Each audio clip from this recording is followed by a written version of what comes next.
for organizing this.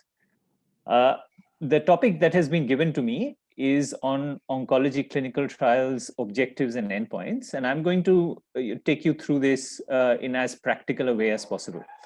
Several of you are in the process of designing clinical trials. We have many of you in the workshop in today afternoon. And even those who are not in the workshop in the afternoon, many of you, I'm sure, have written protocols before, written grant applications before, and are keen to write them in the future. So I'm hoping that we'll be able to take you through some of the practical aspects of framing the objectives and endpoints in a clinical trial. Now, I'd like to start with the acknowledgements first, because like Dr. Prabhash mentioned, you do need mentorship and you do need guidance in your quest to start a career in research. And much of what I have covered in my talk going forward is what I have learned, not just from attending courses, but also working with some of the people who have actually decided or are known as thought leaders in this scenario. So I've had the privilege of being a faculty member in the Credo workshop, where I've had the good fortune of working with very closely with Professor Tannock, Dr. Martin Stockler, Dr. Booth, and as well as attending several grant writing workshops in Canada and in the States. Now, when you frame the research question, we had an excellent talk by Dr. Prabhash, and he really set the scene and the ball rolling on how to ask a good clinical question that is pertinent to your clinical practice. In framing a research question, we generally look at three important things. What is your hypothesis? How to write the aims of your research proposal, and what are the objectives of your research proposal? Now, these don't always go in this order, but this is how I have framed it in order to give you kind of a continuity and a certain approach to approaching this issue. And I'm going to take a practical and specific approach to definitions. I am not a big believer in finding out exact definitions from what the FDA wants or what the DCGI wants. It's how you approach a problem and how you are going to frame your research question is what I'm more concerned about. So what is the research hypothesis? The research hypothesis is basically the expectation or the belief with which you are doing a particular study. What is it that the trial wishes to establish? It could be that, when you're developing a new drug, it could be that this drug A or this treatment A can be safely administered in a particular disease X. Further down the line, once you have established safety, your next hypothesis would be that this treatment is active in disease X. And this would be, usually the hypothesis in a phase 2 study. Once you have established activity or efficacy in a particular disease, your next hypothesis will be that your treatment is superior to a standard of care in terms of a clinically meaningful endpoint, for example, overall survival. Sometimes we are not doing, phase 1, 2, 3 clinical studies, but we are trying to look at risk factors. You're trying to associate a risk factor with the occurrence of a disease, for example, smoking with lung cancer, or something new that you have established. So your hypothesis would be that the risk factor is associated with a particular disease. I've put it very simply. Sometimes we write the hypothesis in a lot more detail, but this is where basically you start off with. Sometimes you're looking at biomarkers which are associated with response to a treatment. And there your simple hypothesis would be that the reason why you're doing this study is because you believe that this biomarker is associated with response to a particular treatment in a particular disease. So we all start off with a research hypothesis. That is what we wish or what we really believe is happening, which is why you're testing it out. You're taking all the effort to put it in a clinical trial. A clinical trial or any study that you do is going to take up your time, the time of your colleagues, very importantly, the time, effort, and risks of your patients. So unless you're very sure or you're reasonably sure that something is, there's something that you're really excited about, or there's something really good about a particular treatment, you wouldn't be embarking on a clinical trial. So it is your belief framed in a particular language that constitutes the research hypothesis. Following the hypothesis, we generally frame the aim of a study. And the research aims are generally framed in a not very technical language. The reason why it is so is because you're writing your research aims often to appeal to for funding, for example, or appeal for other colleagues to join you, or an appeal to your director to approve, or your IRB to approve, where the people who are looking at your research aims are not always experts in the specific cancer that you are dealing with. Okay, my director is a hematologist. He will not understand head and neck cancer. So my research aim has to be framed in a way that he understands, or the IRB members or the secretary of the IRB understands, or a grant reviewer understands what is it that I'm trying to do. And it's generally a relatively easy to understand general description. So you're trying to establish safety of the drug in a disease. You're trying to establish the efficacy. You're trying to establish the superiority of a particular treatment compared to another different treatment. Or you're trying to determine a risk factor or biomarker with either a disease or response to a particular treatment. Now, you will notice that there are certain specific terms that are often used. And these terms are establishing, determining, and these are action-oriented terms. And it tells the reader of your research proposal, what is it that you're going to do? Okay, so there are certain, especially if you're writing a grant proposal that is going to be taken up, so you're applying for a competitive grant, the language of your research aims is important, because it gives the, it tells the reader whether you are very clear about what you're doing and whether you know how to write a research proposal or a grant proposal. Now we come to the main, one of the main points that we are discussing here, which is what is the research objective, or how will you write your research objective? Now, this is a much more specific goal of the research. The aim is the general goal. The objectives is, fleshing out the aim into a much more specific language using some specific terms. So it tells the reader how you are going to achieve the aim. And often it specifically points out the domains or the endpoints that you're using and the instruments that you're going to use, or the specific things that you're going to do to measure the endpoint to specify your research. And usually there is not one, but several objectives of a research proposal. And these are listed in the order of importance. When we discuss endpoints, there are primary and secondary endpoints, and often objectives are mirrors of the endpoints written in a specific way. And usually we will always frame the objectives of a research study in the order of importance. If it is overall survival that you're concerned about, that goes first. So what is it that your study is aiming to measure, and what is it that your study can measure? Not all studies can actually effectively measure an overall survival. It may be too small, it may be starting out. So whatever is it that your study is specifically interested in measuring, the most important thing is what goes at the top of your list of objectives. Now, we'll take an example, a hypothetical example of a fantastic new immunotherapy drug, because everybody's excited and interested in immunotherapy, and we'll call it Zabardastumab. Okay, so we are all very excited and we want to try this drug in a clinical trial. Now, usually, before it comes to a clinical trial, it will obviously have to undergo certain preclinical tests. We are not going there. I'm not an expert on preclinical trial design. So let us assume that it has come for clinical testing. So we know, and here's a brief revision of the clinical trial phases. So in a phase 1 study, you will assess the dose-limiting toxicities of a particular drug on a group of people and determine the maximum tolerated dose that you can use. If you find that your dose-limiting toxicities are manageable, and that your maximum tolerated dose is something that is likely to produce an effect. So your plasma levels are high enough that the drug can actually produce an effect.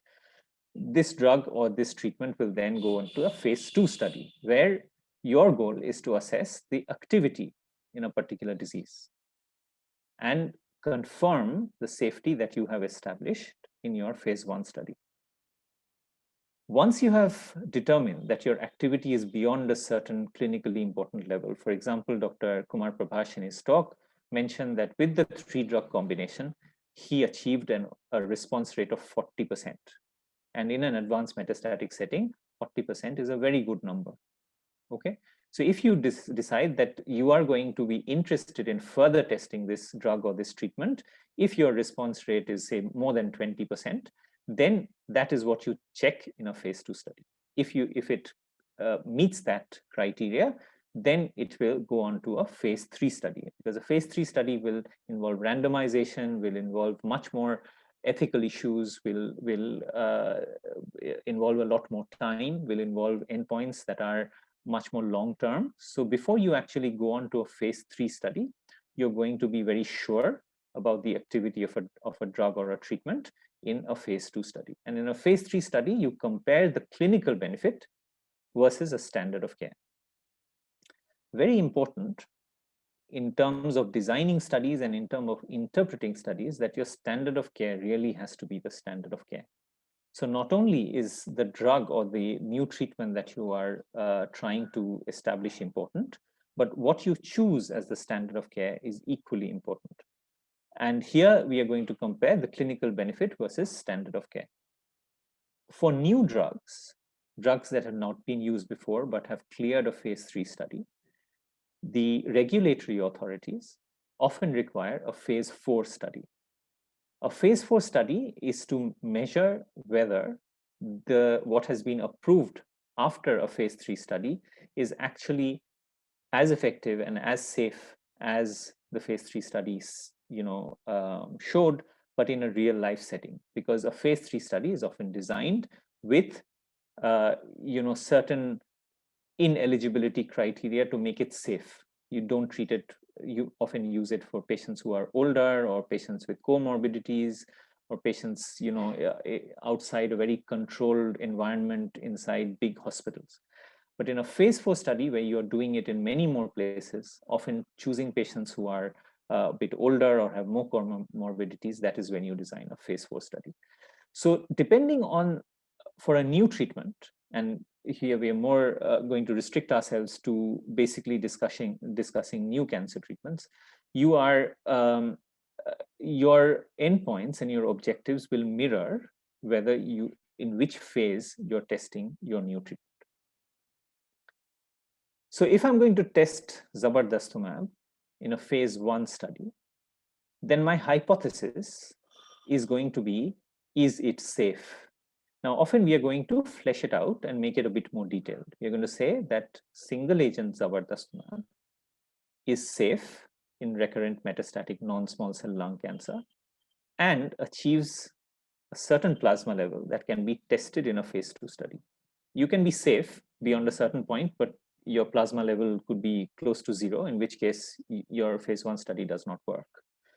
So your hypothesis is that it's safe and it achieves a certain plasma level, because what the phase 1 study is doing is testing, safety, and it's testing the pharmacokinetics and the pharmacodynamics of a drug. Now, if you want to specify the aim of the study, then the aim is usually written like this, is that to determine the recommended dose and the side effects of this drug in advanced or metastatic non-small cell lung cancer. This is a general effect. Anybody can understand this. Now we come to the objectives. Now, if I want to mirror these aims into objectives, now I will have to say, what is it that I'm going to measure?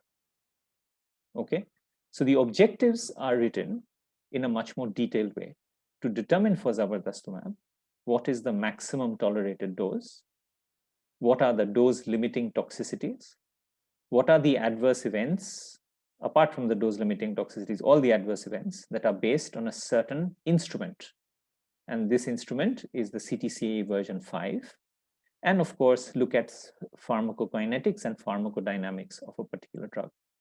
Now, pharmacokinetics and pharmacodynamics may also be measured, and you may be interested in measuring specific things there, and you will work with your pharmacologist to specify exactly what you want to measure. Now, this is an example of a phase 1 drug trial aims and objectives. For a phase 2 drug trial, if you met that criteria, you're now going to go into a phase 2 drug trial. I'm talking about drug trials, but it really, could be anything. It could be a radiotherapy study as well, where you may be interested in finding the dose that is safely given in stereotactic body radiotherapy, for example, and you are going to go step by step. And I'm sure that there will be a talk on designing phase 1 studies. So in the phase 2 drug trial, your hypothesis is that zabardastumab is active in recurrent or metastatic non-small cell lung cancer. And you could also add that it is safe. And here the aim is to determine the response and the adverse effects of zabardastumab in recurrent or metastatic non-small cell lung cancer. Again, this is a general statement, and the objectives will then refer to a much more specific issue of the more general aims. And here in this setting, our objectives are, how will I measure the response or the activity of zabardastumab? I will look at the objective response rate, which is the usual or most commonly used criteria that is used to measure response to a new treatment. And this objective response rate, I will not just say it is objective response rate. I will say how am I going to measure the objective response rate. So usually I will put in a criteria. And the most common criteria that is used for measurable lesions is the RECIST 1.1 criteria. There are, of course, many other criteria. We're going to come to that very briefly, though, later in the talk. I'm going to measure the adverse events using the CTCAE version 5. And I'm going to measure the progression-free survival. So I'm going to mainly measure the objective response rate, but also look at the progression-free survival. And I'm also going to look at health-related quality of life. So whatever you're going to measure in your study, you will put it in the objectives. And you will mention the instruments that you are going to use to do this. Now, sometimes, here in this particular 2 examples of phase 1 and phase 2 drug trials, I've kept the hypothesis very simple.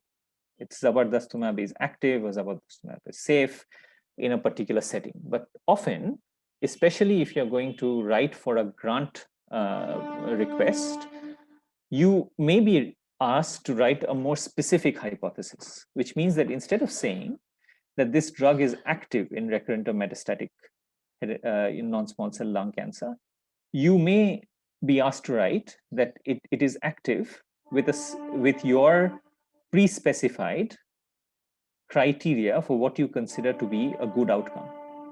So your objective response rate of more than 20%, for example, a grade 3 or 4 adverse event rate of less than 60%. Now, this is important because it is an a priori statement of the criteria that needs to be fulfilled to assess the study to be a success. Okay, now when you start off, with a new treatment, you're not going to really try it if the success rate is below a certain level. So if you have very clearly in your mind a criteria or the threshold regarding what is it that you're going to measure, or what is it that you consider a success, it would be very good if you can state that clearly in your hypothesis statement. Okay. The other very important benefit that this provides is that it clearly aids you in your sample size calculations. So when you go with your study to your study statistician and you want the statistician to calculate how many patients you need for this study, the study statistician is going to ask you, what is your expectation in numbers, not just that it is better or that it has a response rate or it is active. What is it that is the activity or the comparison that you're trying to do? So in a single arm study, you're going to go with certain numbers. For example, in a phase 2 single arm study, your objective response rate is 20% or more. That will give your study statistician enough numbers for him or her to specify how many patients you need to take in this study. Because if your objective response, if the number is very low or very high, you may need more patients. Somewhere in the middle, you may need relatively less patients. So this is very important for you to understand. So even though you may not need to write it in your study protocol, especially if you're not going for funding request or you're not in a competitive grant, this number is required still for you to go to your study statistician to ask for the sample size calculations. Now, when your drug or your treatment is good enough to go into a phase 3, so it's met your study threshold, it is more than 20%, overall response rate, and you want to now try it in comparison to the standard of care. And I'm not an expert in non-small cell lung cancer, so pardon me if I've written anything wrong, but say suppose you want to compare this against first-line therapy in non-small cell lung cancer. So your hypothesis will then be that this drug improves overall survival compared to this particular standard of care without substantially increasing the adverse events. You don't want a 5% benefit with a 30% increase in adverse events. So your hypothesis has to be stated clearly as to this is what we are trying to achieve. And your aim will then become to determine the effectiveness of substituting cisplatin and pemetrexed with zabardastimab as the first-line therapy for non-small cell lung cancer. And you're going to compare this new drug with the standard in terms of certain specific endpoints, which are written in your objectives, which are overall survival would be the most clinically meaningful endpoint, and other objectives would be progression-free survival, adverse events, health-related quality of life. You can also have biomarker-related, objectives, would be the association to see tumor PD-L1 levels and associated with progression-free survival, for example. So these would all be stated in your objectives. Now, once we have this framework on which to state your aims and objectives of your research study, and you understand how you need to frame it in order to be able to answer the question that you have in mind, the very important thing that you need to understand is what are you going to choose as your endpoints in the study. Now, being early career researchers, most of you, it is unlikely, or in fact, I would say not even remotely likely, that your first study or your first trial that you're going to choose will be this huge 1,000-patient randomized control trial. Because these studies are very, very long-term, they are costly, and therefore you may be starting off your research career doing relatively smaller studies at the beginning. So in order to choose your endpoints, you need to understand what are the possibilities that you have, what are the benefits of choosing certain endpoints over others, and what are the pitfalls of choosing certain endpoints over others. So what is an endpoint? Very simply put, an endpoint is what you are trying to measure. Okay. But also an endpoint should be something that is meaningful to the patient and or to science, and patient comes before science or is more important than what is important to science. And also it is usually something that you can measure unambiguously. Now, endpoints are not always meeting all these criteria, but this is what your goal should be. It should be something that you're trying to measure that is meaningful to the patient and can be measured unambiguously. Usually in a study, we have one primary endpoint, and other endpoints are considered to be secondary endpoints. The primary endpoint is the main thing you want to measure. And why do we need a primary endpoint? Because your study design has to be built around basically one question. In terms of the number of patients you need, in terms of the instruments that you're going to use, it's always much more convenient and simple to design it on one main question than on several questions. So the primary endpoint is not just the main thing that you want to measure, but also something that your study is designed to measure. You may be interested in overall survival, but your capabilities may not include designing a study to measure overall survival, so you may need to choose a different endpoint. The secondary endpoints are all the other things that you want to measure, and you're free to choose as many secondary endpoints as you want, but your study will not be designed for them. So even if you find that there is a difference, a big difference in your secondary endpoints, these are usually considered to be exploratory and will need to be confirmed in other studies done in the future using these endpoints as the primary endpoint.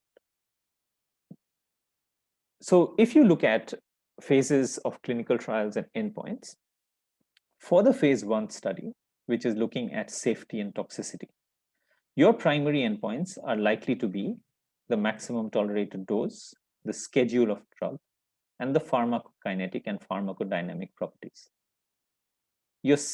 The endpoints of a phase 2 study, which is looking at efficacy or response in a particular situation, is going to look at response rates. It is going to look at some measure of disease control, for example, progression-free survival, but not necessarily overall survival. And you're looking at a toxicity rate. The reason why phase 2 studies usually do not look at overall survival endpoints is because the phase 2 study is basically designed as a stepping stone to a phase 3 study, where the main clinical endpoint is going to come into the picture. You do not want to wait for several years to complete a phase 2 study. So you're going to choose more near-term measures of efficacy in your phase 2 study. So here you're going to look at disease control and of course the toxicities. The phase 3 study, which is comparison with standard of care, is going to look at the most meaningful endpoints. And the most meaningful endpoints are survival, quality of life, and toxicity. Now, as I mentioned, that there are other phases of clinical trials. So in the phase 4 study, you're going to look at the same things as the phase 3, but in a real life situation. In a phase 0 study, which is what comes before a phase 1 study, you're going to look at drug distributions, inhibitions of targets by doing molecular testing or basic science investigations. Now, while these study designs and these endpoints are often most commonly used for systemic therapy. Now, as you know, and I'm sure there are many investigators in the audience who are not interested in systemic therapy. They're interested, they're surgeons, they're radiation oncologists, they are interventional radiologists, and they may be more interested in in the curative setting. So in the local therapy setting, in phase 2 and phase 3, the efficacy endpoints are usually a bit different. They could be local regional control, they could be pathological complete response, complete resection, functional outcomes. So depending on the type of treatment that you are offering in your study protocol, you are going to choose your endpoints for the study. So as I mentioned, the phase 1 trial endpoints are the maximum tolerated dose, the dose limiting toxicities, the pharmacodynamics and pharmacokinetics of a drug. For the phase 2 studies, the most commonly chosen primary endpoint is the objective response rate. And it's very important that you choose a standardized criteria for selecting your primary endpoint, because if you don't do that, then it's going to be really difficult to compare your study with other studies done in the past or future studies. So the standard criteria that are used at the moment are the RECIST 1.1, which is a radiological criteria that looks at size. There are also modifications of the RECIST criteria. So for example, in hepatocellular carcinoma, there is an mRECIST, which looks at how much enhancement, arterial enhancement is there in the liver lesions. There is an iRECIST, which is the immunological RECIST. So it looks at criteria that are specific for immunotherapy. And if you're looking at, things like lymphomas, where you're basically looking at response in terms of a PET CT, you have a criteria which are known as PERSIST criteria. So you have to choose standardized criteria. And each of these criteria generally mention, what is a complete response, which is usually very easy to understand, but also what is a partial response, what is a stable disease, and what is progressive disease. Now, it's important for you to take a step back sometimes and see what is the clinical meaning of these criteria. So often these radiological or nuclear medicine or metabolic or immune criteria are designed for ease of measurement, not very well designed for clinical benefit. Okay, so you have to really see whether what is the partial response, how you're going to measure it, what does it really mean. In terms of stable disease is something that is neither partial response nor progressive disease. So there is a threshold, an area in between which it lies. And it is possible that the disease may be growing, but is not meeting the criteria for progressive disease yet. It may be continuously growing, not really responding at all. But there is a time until which it gets called as progressive disease. So you may be calling something as stable disease when it is actually growing in size. So these are some, clinical, human criteria or human, interpretation of what are standardized criteria that is also important for you to understand. The objective response rate, it's important to understand, does not measure benefit to the patient. It is simply a convenient thing for us to measure disease and is only practically used in phase 2 trials. It's very unlikely that you're going to have a phase 3 study that is going to be designed on an objective response rate. Sometimes earlier, people would, add up all their complete response, partial response, and stable disease and call it the clinical benefit rate.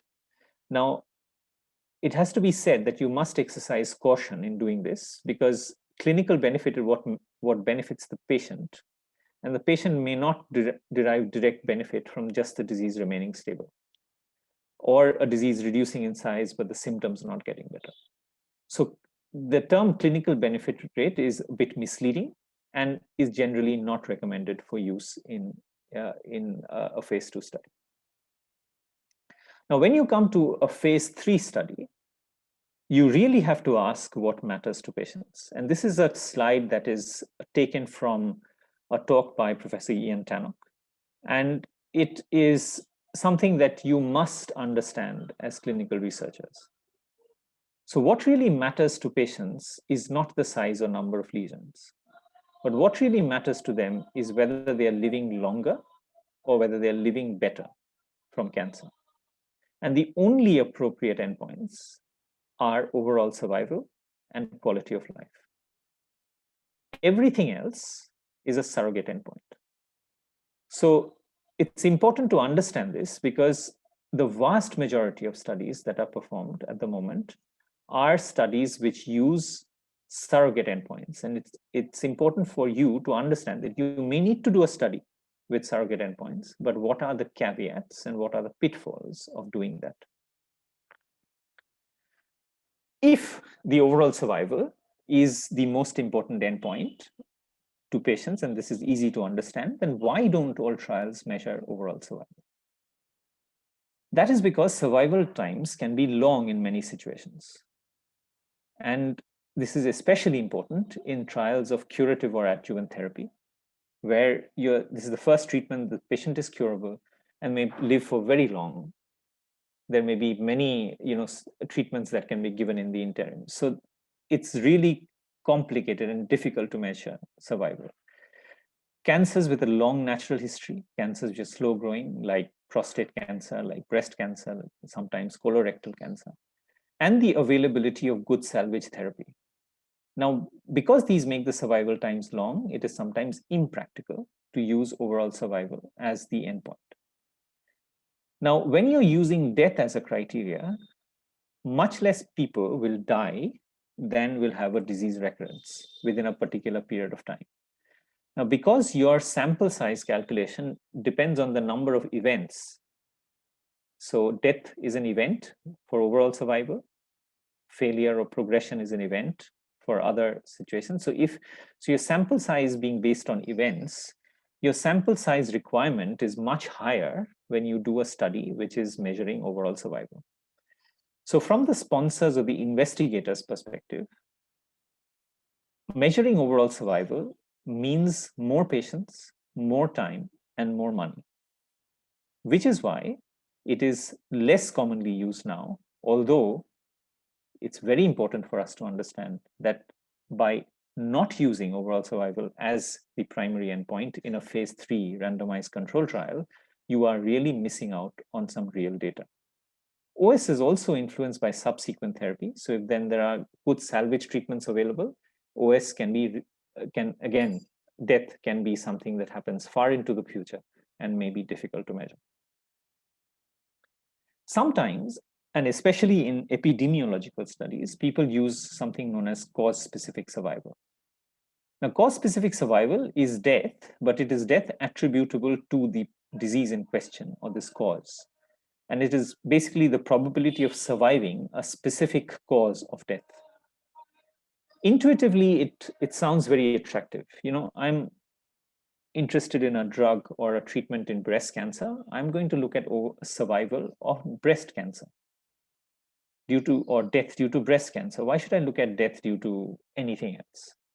The reason for this is that it ignores death due to either the direct toxicity of the treatment or indirect effects on other organs.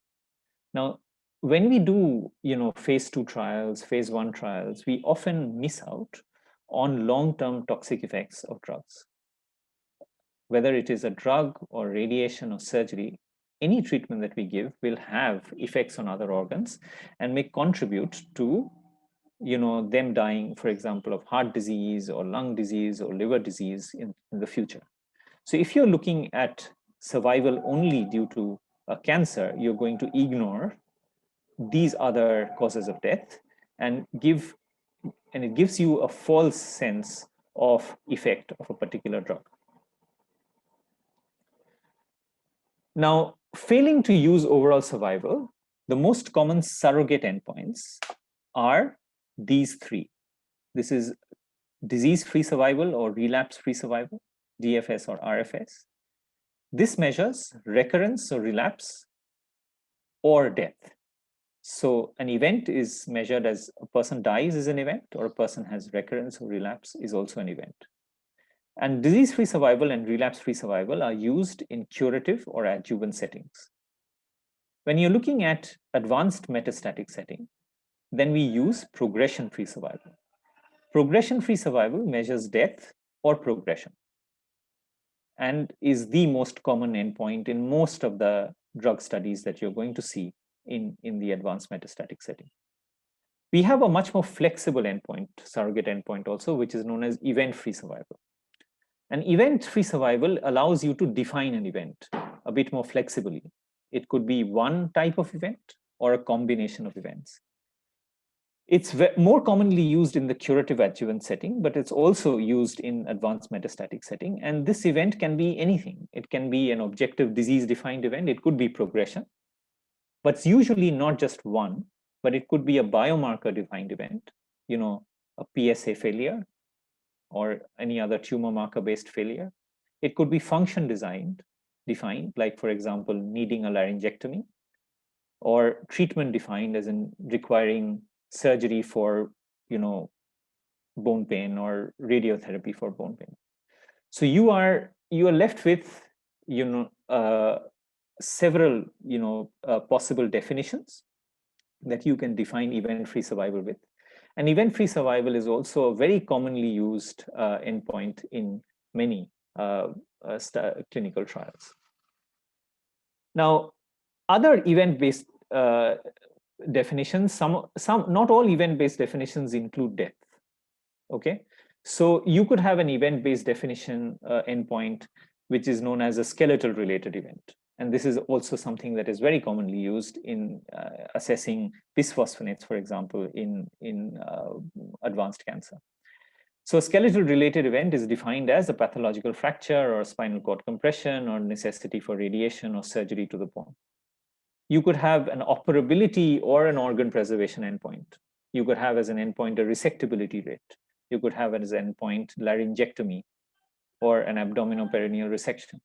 So these could also be defined as endpoints. But very importantly, these should be defined only if they represent clear clinical benefit to patients. Sometimes we define endpoints like resectability rate because it is easy to measure and it's important to us as clinicians, but it may not be important to the patient if it does not translate into survival benefit or a symptomatic or quality of life benefit. Now, going a bit more in depth into surrogacy of what is a good surrogate endpoint, the commonly used criteria to define a good surrogate endpoint is known as the Prentice criterion. And the Prentice criteria states that for a surrogate endpoint to be a good endpoint, good surrogate or endpoint to be a good surrogate endpoint, the treatment has to have these effects. The treatment has to have an effect on the survival time. The treatment has to have an effect on the surrogate. The surrogate has to be associated with the survival time. And the treatment effect on the surrogate on survival should be captured by the surrogate. All four criteria have to be met in order for an endpoint other than survival to be considered as a good surrogate for overall survival. Now, why is that important? That is important because sometimes if you don't take into account the treatment, if you say that progression-free survival is associated with or correlates with overall survival, you may be missing out on the fact that a patient with a poorer performance status may have been given a slightly different treatment, which may have resulted in poorer performance status and resulted in poorer overall survival. So this diagram represents that the surrogate endpoint has to be such that the treatment assignment has to be associated with the surrogate and the survival endpoint. The treatment assignment cannot be differently rooted. So the treatment does not mediate the effect on the survival. So this is a study that looks at surrogate endpoints and what is true surrogacy, and it finds that many of the usually used surrogate endpoints like progression-free survival are not good surrogate endpoints. So to check whether, say, for example, progression-free survival based on a biomarker is important, it looks at a certain criteria of biomarker-defined failure, and then sees whether it really is a good surrogate endpoint. So let us say that there is a biomarker-defined criteria that the circulating tumor cells have dropped to a certain level, and the LDH has dropped to a certain level, and that is a good surrogate for overall survival. Now, you may be able to see on the left side a graph that says that if those criteria met, there's a benefit in overall survival. Okay, but that is not all in defining good surrogacy. What is important to understand in good surrogacy is that when the failure happens, when the overall survival or the progression-free survival happens, then there is no difference between the biomarker-defined criteria and between the two basically treatment arms. So when the surrogate endpoint is met, the result in the two treatment arms, for example, the standard of care and the new treatment, will be the same. So in this biomarker-defined endpoint, in this particular study, they were divided into three groups: low risk, intermediate risk, and high risk. And once it met the criteria for low risk, there is no difference between whether it was only prednisolone or abiraterone and prednisolone. When it met the criteria for intermediate risk, it did not depend on whether the patient was getting only prednisolone or abiraterone with prednisolone, and so on and so forth. So this is the fourth criteria of the four Prentice criteria, and is useful to theoretically define a good surrogate endpoint. Why is this important? Why are we constantly criticizing surrogate endpoints? Is because there is good evidence to show that surrogate endpoints do not correlate with survival. Now, the FDA or any drug regulatory agency will often give accelerated approval of a drug based on surrogate endpoints. This is with the understanding what accelerated approval generally means, that we are giving you approval now, but you have to prove it later on with a proper endpoint like overall survival. And studies that have actually gone on to do the real endpoint have often failed to benefit the patient with that particular treatment. And this is a meta-analysis of studies which evaluating the evidence between surrogate measures used in the FDA's table of surrogate endpoints as supporting approval of cancer drugs by a colleague you would know very well, Bishal Gawali. And it found no correlation with surrogate effects with overall survival.